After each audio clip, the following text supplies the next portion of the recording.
Hey guys, it's Stephen Freeborn here from freeborntrainingsystems.com. And real quick, I just wanted to show you a quick trick for making sure that the bar is set up at the right height for when you're front squatting or back squatting out of a rack. I know most of us have probably been in that situation where we don't check where the pins are, we set the bar up, we put all our weight on, we get ready to do our first set, and we realize that we kind of have to stand up on our tippy toes to get the bar unracked. And it's very awkward to get off the rack with a bunch of weight, and it's very awkward to get back onto the rack with a bunch of weight. And when you have a bunch of weight on your back like that, racking the bar and unracking the bar is probably the last thing that you want to have to be concerned with when you're trying then to take that weight and squat it to parallel or below parallel and stand back up with it. So making sure first, before you pack on all the weight, making sure that the bar is set up at the right height and the pins are set at the right height. So the best way I found to do this, and every rack's a little bit different, so you'll have to kind of judge and play around a little bit. But usually what I find is that the best way to make sure that the pins are at the right height is to set them up somewhere just below my shoulders. So if I'm standing next to the rack, that pin in the bar is going to be level with my shoulders or just underneath the top of my shoulders.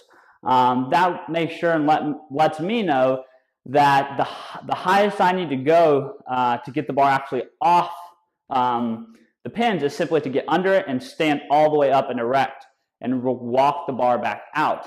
There'll be no need for me to push up onto my toes to get the bar up over the height of those pins.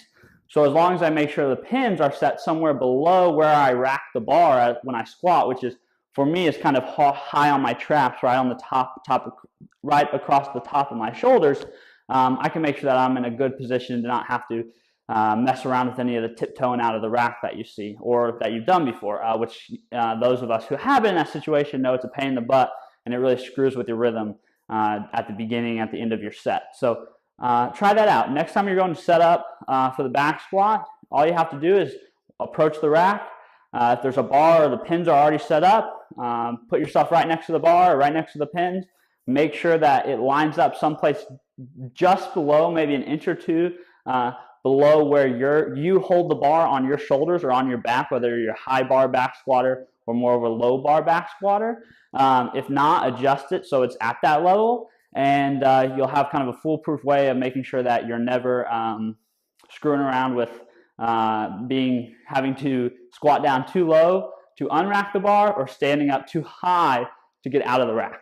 I hope that helps. I hope it gives you something to use the next time you go to squat. And if you guys have any questions, please let me know. I'd be happy to help. But until next time, have a great day, and I will talk to you guys later. Bye.